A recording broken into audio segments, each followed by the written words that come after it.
Et si je te disais que ta vie pue la merde? Tu rentres dans le boulot où ta paye n'est qu'une fraction de ce que tu devrais gagner. Et en plus, on te traite comme de la merde. Arrivé à la maison, tout ce qui t'attend c'est une pile de linge sale qui attend depuis 15 jours, dont tu choisis volontairement d'ignorer pour te faire à manger. Ce soir, c'est des pâtes, car c'est tout ce dont tu peux te permettre d'acheter comme repas. Tu décides naturellement de lancer un film afin de combler le vide. Avec attention, tu parcours le catalogue Netflix, puis Prime Video pour trouver le meilleur film possible, celui qui te fera rire, pleurer ou même frissonner. Et tu tombes sur un film qui est censé être un film d'horreur, mais qui regroupe bizarrement tous les genres, sauf l'horreur. Ce film est...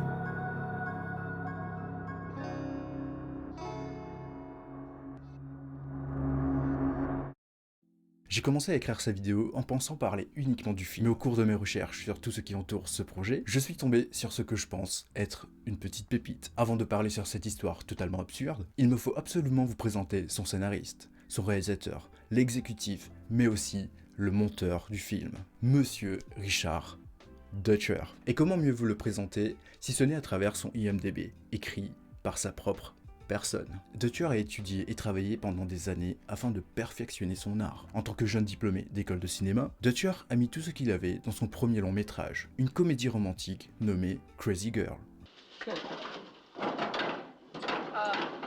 What are you doing down there? Grinding coffee? Non, pas celui-là. Son film Crazy Girl n'est malheureusement jamais sorti au cinéma. Son IMDb, rédigé par sa propre personne, explique plutôt bien son parcours. Et il y a un détail que j'ai trouvé fort bien intéressant. Richard Dutcher est apparemment surnommé le père du cinéma mormon. D'ores et déjà, il faut savoir ce qu'est un mormon. D'après mes recherches absolument pas poussées, le mormonisme est une religion alternative du catholicisme, comme un spin-off ou un DLC de GTA. De ce que j'ai compris, cette religion a été créée par Joseph Smith, après avoir reçu une visite personnelle de Dieu et Jésus. Surprise, motherfucker! Celui-ci reçut alors un livre de plaques dorées, avec les écrits d'un ancien prophète qui vivait en Amérique, des siècles plus tôt. En 1830, Joseph publie une version traduite de ces mêmes plaques d'or, qui deviendra par la suite le livre de Mormon. Ce qui est ouf, c'est leur influence dans le monde d'aujourd'hui. Eh bien, une ville avec ses institutions, regardez, qui ressemblent carrément à des institutions fédérales américaines, des bâtiments administratifs, évidemment des temples, des musées, des mémorials. Bref, on a vraiment le sentiment d'être dans la capitale d'un petit empire religieux, ici à Salt Lake City, dans l'Utah. Beaucoup catégorisent le mormonisme comme une secte. Mais cela, c'est à vous d'en juger. Donc, on peut naturellement se demander ce que cette religion a de plus que le catholicisme. Et c'est là que ça devient bancal, car ils croient en la Bible, dès lors qu'elle est bien traduite. Ce qui veut dire qu'on peut oublier la version hawaïenne de la Bible, The Jesus Book. Chapter 6. The Nazareth people, they no more respect for Jesus. Jesus go away from there and go back his own place, Nazareth, and his guys go too. When the rest they come, he go inside the Jewish church and teach. Plenty people went say, wow, where he get all this stuff from? En quoi cela concerne notre cher Richard Dutcher? Il a reçu cette appellation père du cinéma mormon pour ses nombreux films religieux, centrés autour du mormonisme. Quand soudain, le pire arriva lors de ses recherches sur son prochain film biographique sur Joseph Smith, le créateur du mormonisme. Long period of time I was trying to get a Joseph Smith film, a biographical film about the life and murder of Joseph Smith. And so, you know, doing the depth of research that I had to do to make that film really opened my eyes and opened my mind and made me ask some hard questions. Et c'est cette douloureuse révélation qui lui inspira Evil Angel.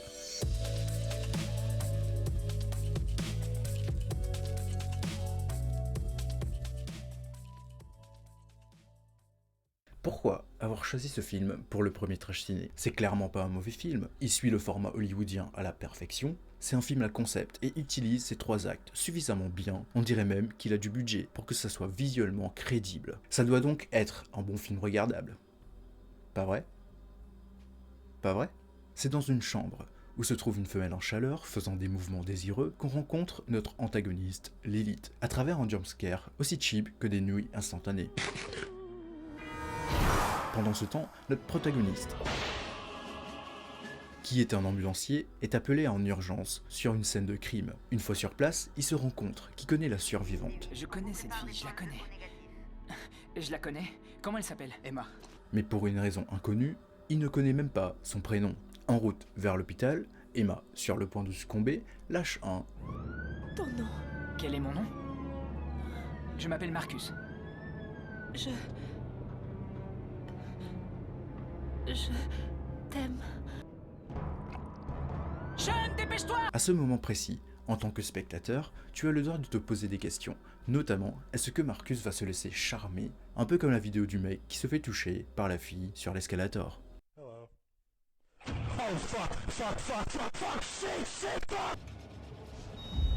On y va. Ok, massage cardiaque. Comment va-t-elle? Elle va s'en sortir. Allez, on y retourne. Elle va s'en sortir. Non. Elle est morte. Heure du décès, minuit moins 5. Non. Elle est pas encore morte. Vous allez où là? Arrêtez! Ne vous approchez Éloignez-vous de pas. la patiente! Foutez le camp. J'ai dit Éloignez-vous foutez de- le camp. Arrêtez, c'est bon! Marcus! Marcus, ne fais pas ça! Allez, Emma, allez. Appréciez bien la performance de Marcus dans cette séquence, Vous avez perdu la tête! car l'acteur Christopher Shepard sera tout au long du film une tranche de pain de mie.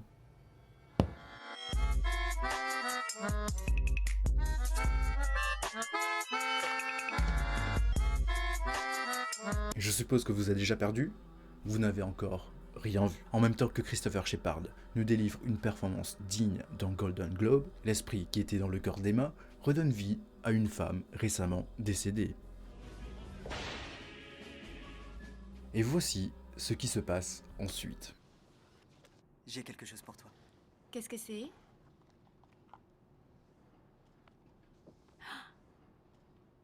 Ouvre-le.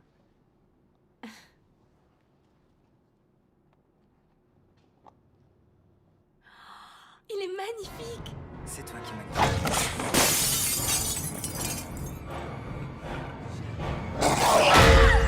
Ne nous dispersons pas, restons encore un peu sur notre cher Marcus. Une fois grondé pour avoir raclé le trophée du meilleur acteur, il est relâché et rentre chez lui. Et c'est ce qui nous donne une séquence que je qualifierais de What the fuck. Peut-être que tu l'avais croisé dans une épicerie. C'est comme si je connaissais cette fille depuis toujours. Il y avait quelque chose entre nous. Réincarnation. Tu l'as connue dans une autre vie. Ouais, mon cul. C'est vrai, mec, on sait jamais. L'univers, c'est un truc complètement fou. Non, je la connaissais. Ok, ça restera un mystère. Hé, tu vas où? C'est jeudi. On va boire une bière ou quoi? Je rentre chez moi faire le vide dans ma tête. Jen sera là. Je rentre auprès de ma femme. Ne retourne pas à l'hôpital, sinon la srobe te coupera les couilles. C'est clair. Il pourra les vendre sur le marché noir. Mon vieux, sur le marché noir, tes petites couilles de Mexicain ne valent rien.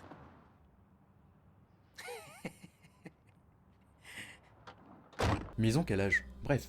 Dans cette même séquence, on apprend que Marcus est en fait marié, ce qui rend tout ce qui s'est passé plus tôt bizarre. Et notez bien la facilité qu'ils ont à parler sur ces choses surnaturelles.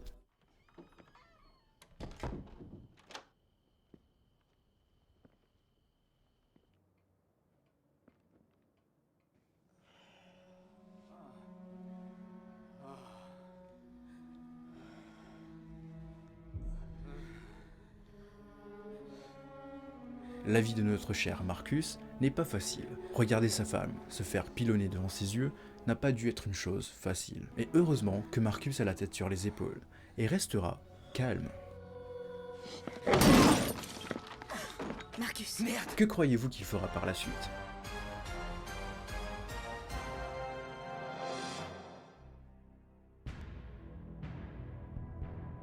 Agir comme un personnage en 3 dimensions, comme une personne normale, c'est-à-dire aller parler à un confident et faire un trait sur cette relation, ou être un cliché qui par la suite lui fera perdre le quart de crédibilité qui lui reste.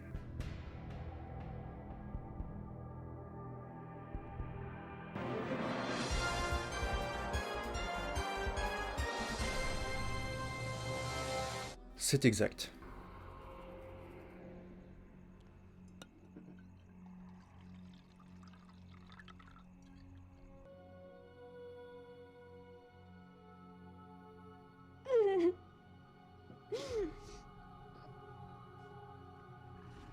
Alors, ce qu'il faut savoir, c'est que la femme de Marcus, Carla, est en fait un outil scénaristique, c'est-à-dire que son personnage a été incorporé à l'histoire pour être utilisé plus tard comme un réceptacle. C'est quelque chose qu'on a pu voir des milliers de fois dans d'autres films d'horreur. C'est ce qu'on appelle le Chekhov's gun. The general principle is that if you're going to talk about something, no detail in any story should ever be wasted. Ce que j'avais pas dit, c'est que le film a réussi par quelconque moyen à avoir un acteur déjà connu à cette époque. Sorti de nulle part, Ving Rhames joue un enquêteur enquêtant sur la mort d'une prostituée nommée Lizzie, morte sous la responsabilité de qui? Marcus. Vous n'avez rien compris, c'est normal, vu que le film incorpore une storyline qui s'est même pas passée au cours du film. Je dois avouer que son personnage est intéressant. Un enquêteur l'est quasiment toujours. Sauf que dans le film, il enquête en parallèle avec le plotline de Marcus. Ce qui fait que chaque information délivrée à Carothers, nous, en tant que spectateurs, on les a déjà.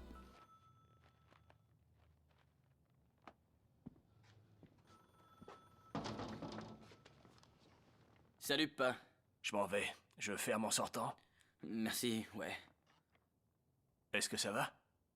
Ouais, ça va, ouais. Bon week-end, pas. D'accord, toi aussi. Je ne remets pas en doute les capacités d'enquêteur de Carothers, mais plus son manque d'implication face à son fils. Ça se voit que le mec est dans le bad quand même. Ce qui me fait penser à une chanson dans Inside de Bob Hammond. She says, oh look who's here, say hi to Dad.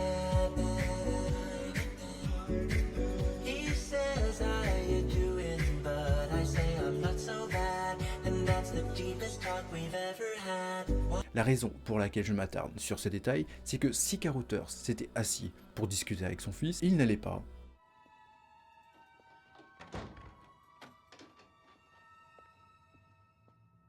Excusez-moi. Est-ce que je vous ai fait peur? Est-ce que vous auriez 5 minutes? Très bien. Désolé, il est interdit de fumer ici. Qui fume?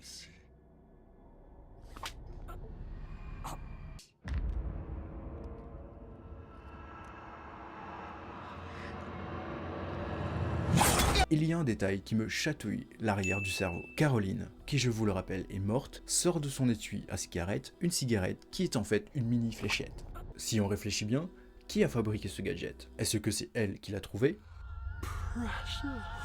Fait-elle partie de Mission Impossible? Ou elle est en fait un agent 00? Cigarette. Vous voyez où je vais en venir. Vous y croyez maintenant, monsieur Carothers? Pour ne pas que la vidéo ne devienne trop confuse, je pense devoir expliquer quelles sont les origines de cette créature.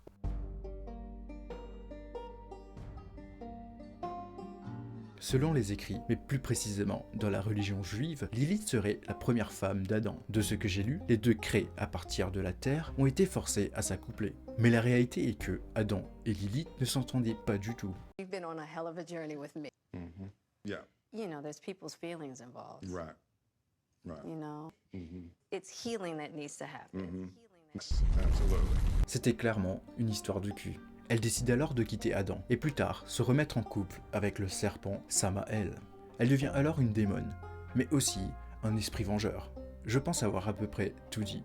De retour à notre film, histoire d'être à jour, Marcus a quitté sa femme et fait une fixette sur Emma. Je lui ai dit qu'elle était trop jeune, elle continuait à balayer. Elle disait qu'elle en avait assez de perdre son temps avec les autres filles de l'église. Elle voulait devenir une vraie chrétienne. Être différente des autres.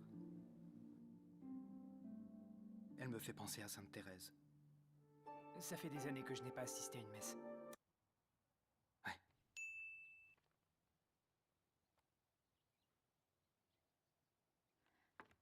Oh. Excusez-moi. Sa femme, elle, désespère. Arrête, lâche-moi! Ça va pas la tête! C'est toi qui te fais ça toute seule, tu t'en rends compte? Je t'en prie, reste avec moi. Elle essaye donc de se racheter. C'est fini. Je te le jure. Je suis... Marcus. Je suis une idiote. On n'a pas d'enfant. La procédure de divorce devrait pas être si difficile. Ça va aller.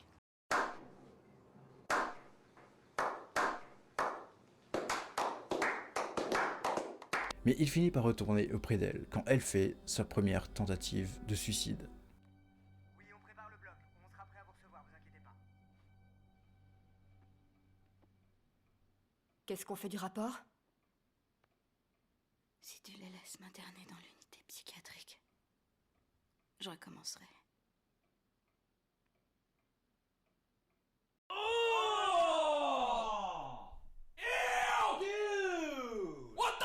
Carothers, lui, continue son enquête sur la prostituée et peu à peu découvre qu'il existe un lien entre elle, l'homme sur cette photo, et l'assassinat de son fils. Ce que je vous ai pas dit, c'est que tout début du film, l'homme se suicide car...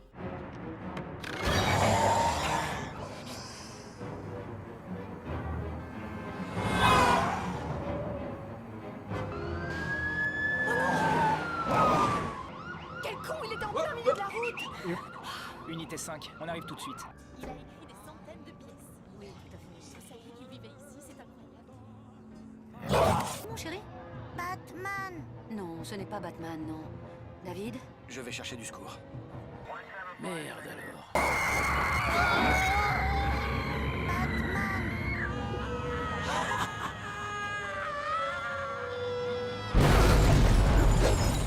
Le lien est que cet homme était un client de la prostituée, révélant aussi que Lizzie, la prostituée, était en fait possédée depuis tout ce temps.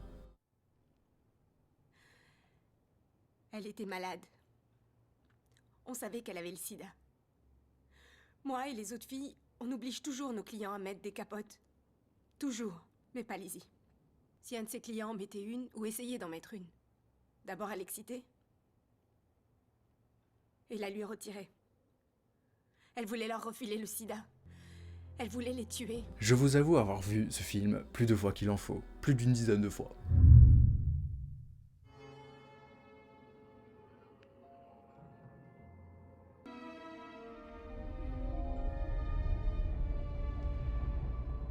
Je suis revenu pour toi, Josie.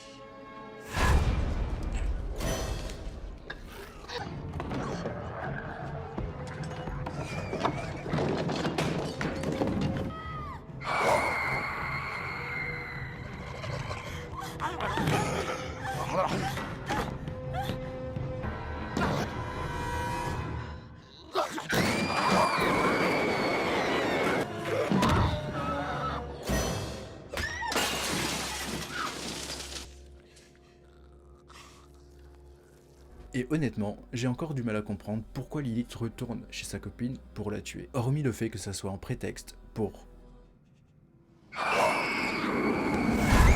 En même temps que Lilith quitte le corps de Caroline, la femme de Marcus refait une tentative de suicide, après avoir aperçu Marcus et Jenny pécho. Et cette fois, elle ne rate pas son coup. Marcus fait son possible, mais... Allez. Encore une fois. Vous avez les poches de O négatif préparées. Vas-y.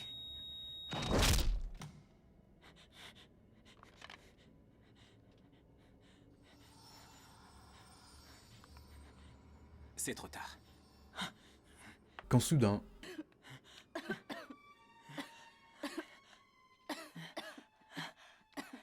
Va préparer l'ambulance. Maintenant. J'hallucine. Qu'est-ce que t'attends? Vous l'avez compris, Lilith est désormais dans le corps de Carla. En tant que spectateur, on peut tolérer ce genre de révélation. Après tout, ce n'est qu'une fiction. Mais comment vous expliquer cette séquence?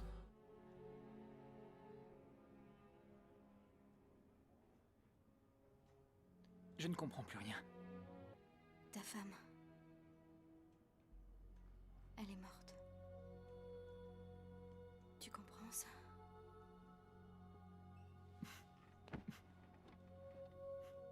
À ce moment précis, le film prend une tournure singulière. Marcus accepte sa nouvelle vie avec la nouvelle Carla, sans broncher, alors qu'on parle de réincarnation quand même. Attends.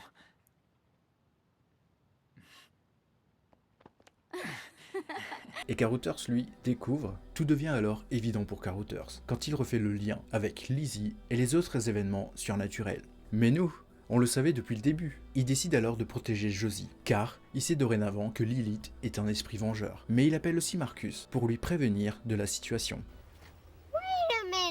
Je suis pas sûr de la raison qui lui pousse à appeler Marcus, car ils ne se sont encore jamais parlé. La seule fois où ils se sont vus, c'est quand Marcus se faisait mettre à pied. Donc c'est une grosse incohérence à l'histoire, Car, comme je l'ai dit plus tôt, l'enquête de Carothers est une storyline à part de celle de Marcus, à l'exception de Lilith bien sûr. Josie et Carothers en profitent pour nouer des liens, chose qu'il n'a pas su faire avec son fils. Est-ce que ça va? Ouais, ça va, ouais. Bon week-end, pas. D'accord, toi aussi. Meanwhile, Carla commence à émettre des signes qu'elle est pas totalement la femme innocente revenue des morts pour vivre une conte de fées. Donc Marcus commence à la suivre. Et voici ce qu'il découvre.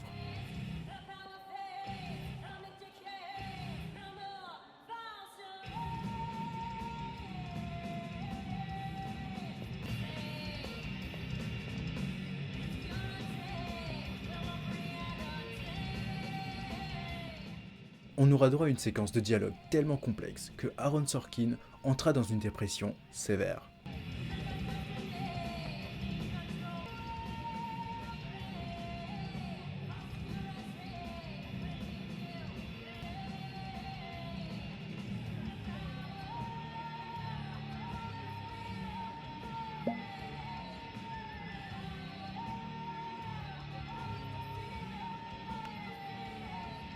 Par la suite, Carla les bute gratuitement.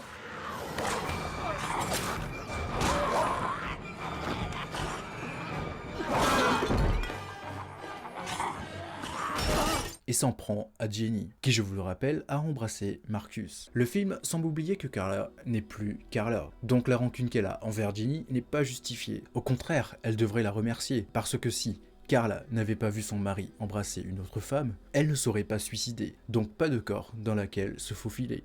À ce stade du film, toutes les questions d'ordre paranormal a déjà été répondues. Après une énième dispute avec sa femme, qui je vous le rappelle n'est plus sa femme, Marcus cherche de l'aide, et le film introduit brusquement un personnage qu'on n'avait encore jamais vu au cours de l'histoire. Richard Dutcher lui-même, en tant que complotiste qui reçoit visiblement pas énormément de visites. D'accord, tourne-toi, les mains contre le mur. Tu déconnes ou quoi? Fais ce que je te dis. Bordel de merde. C'est une plaisanterie? Non! Vous me jouez un tour là, vous voulez vous payer ma gueule? Non, je te le promets. C'est bon, t'as rien sur toi. Je dois avouer que Dutcher joue ce personnage plutôt bien, hormis la VF dégueulasse. Effrayant. Oh, ça dépend. Disons qu'en fait, en règle générale, si t'as pas fait de mal dans la vie, ce qui t'arrivera une fois mort devrait ressembler à un superbe week-end à Santa Barbara. D'accord.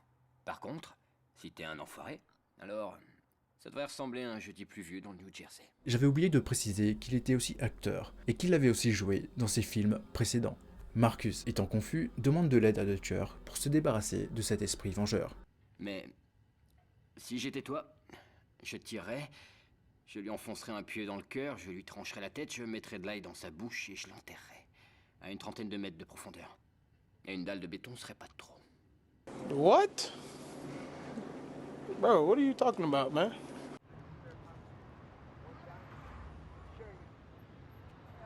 On découvre que Josie s'est enfuie sans aucune raison. Au cas où vous l'auriez oublié, l'histoire avait déjà établi que Carothers lui protégeait de Lilith et que en plus, le personnage avait déjà développé, en quelque sorte, une affection parentale envers Carothers. Faut croire que cette conne est suicidaire, et bien sûr, ce qui s'ensuit n'étonnera personne. Rectification. Ce qui s'ensuit vous étonnera, mais d'une façon totalement inattendue.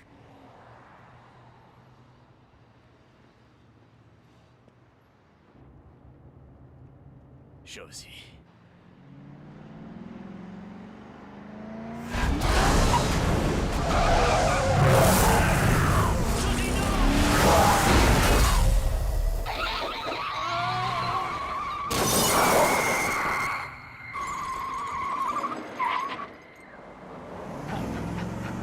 What? Je vous assure n'avoir rien rajouté à ce que vous venez de voir. Et c'est pas tellement de trucs absurdes qu'il est normal de se demander si c'était pas un YTP. Et la réponse est malheureusement non. Comment ça se fait que personne ne s'est demandé que ce bruitage n'était pas adapté au contexte?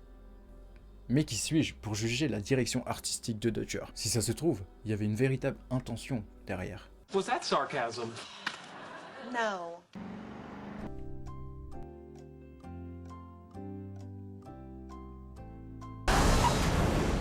Cette séquence nous confirme que Josie est bel et bien une conne suicidaire, car qui d'autre sur cette terre a aussi peu d'instinct de survie? N'ayant pas réussi à sauver Josie, Carothers décide alors d'aller directement chez Marcus pour l'informer de l'évolution de son enquête et de la gravité de la situation. Enchanté de vous connaître.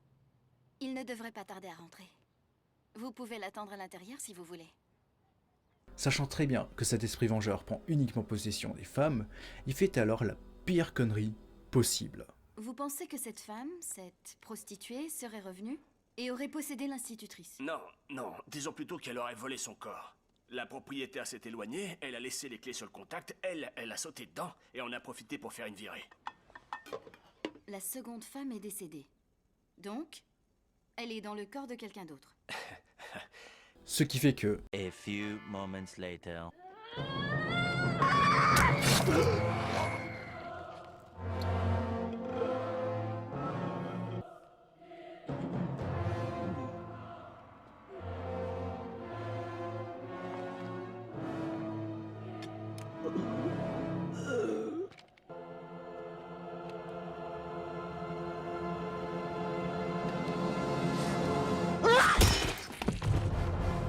Et juste à ce moment précis, devinez qui se pointe.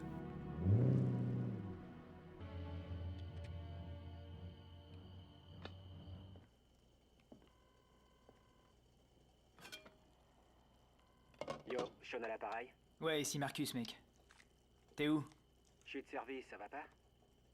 Tu crois que tu pourrais passer chez moi? Qu'est-ce qui se passe? Il faut que je parle à quelqu'un. Je crois que je suis... Oh non! Putain! Marcus?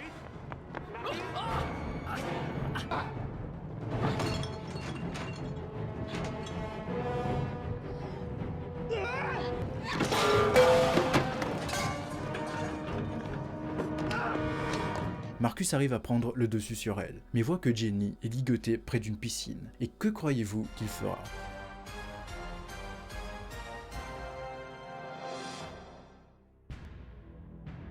Tirer sur l'élite pour sauver Jenny en sécurité, ou fixer Jenny et crier, ce qui lui fera baisser sa garde, mettre en danger la vie de Jenny et la sienne. Si vous avez choisi la deuxième réponse, c'est que vous avez compris la stupidité de ce personnage. Jenny! Non! Oh! Oh no! Our table! It's broken!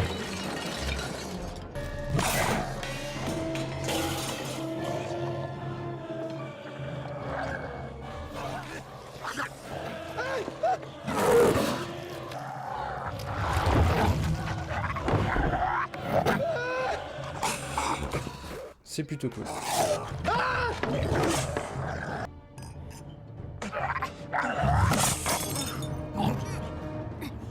Tiens, prends ça.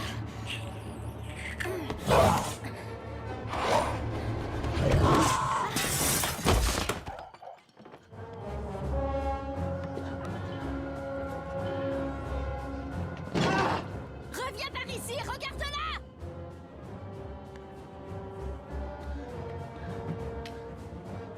Avec le peu de force qui lui reste, Marcus arrive à prendre son arme.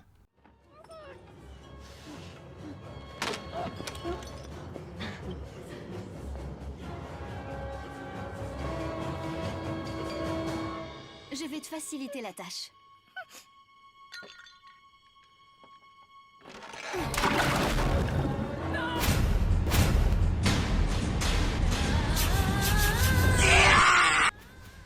S'ensuit alors Marcus, qui essaye désespérément de l'atteindre.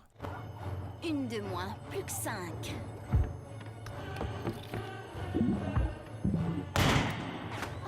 Encore raté. Encore raté. Dis-moi, t'as jamais utilisé un flingue? Plus de balles, c'est triste. Chance.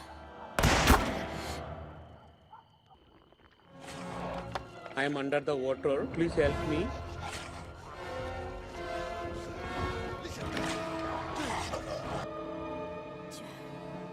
Mais il finit alors par atteindre sa cible. Lilith est alors tuée.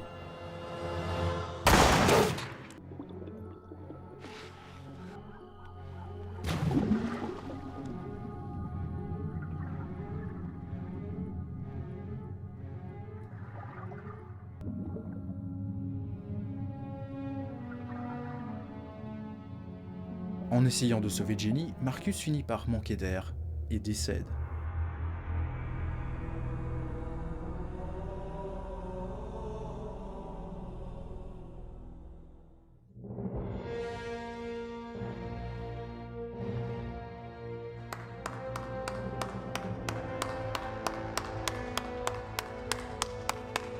Parce que c'est ce qui aurait dû se passer si ces deux potes n'étaient pas sortis de nulle part pour les sauver.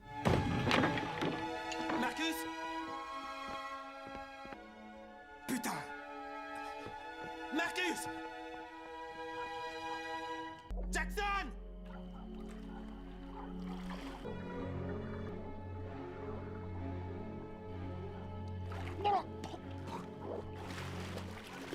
Aucune réponse. Allez, vas-y, Jenny, bats-toi!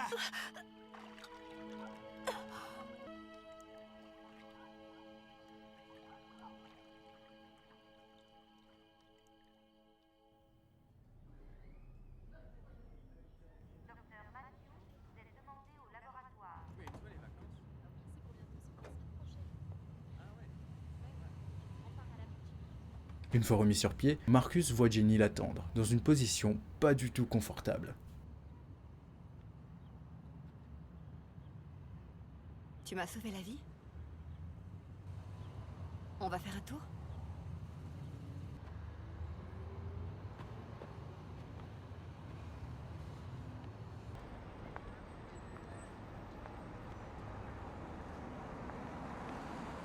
Et après une petite balade, elle lui révèle que... Tu sais, tu ne pourras jamais me tuer. Jamais. Peut-être qu'un jour on se reverra. Et le film finit par une question de Marcus. Hey! Pourquoi tu restes dans notre monde? Qu'est-ce qui te plaît autant ici? Il y a pire, tu sais. Okay, bitch, you said it.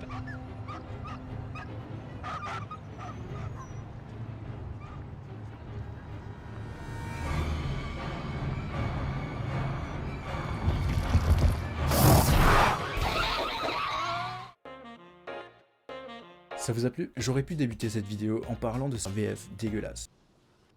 J'ai quelque chose pour toi. Qu'est-ce que c'est? Hé, tu vas où? C'est jeudi. On va boire une bière ou quoi?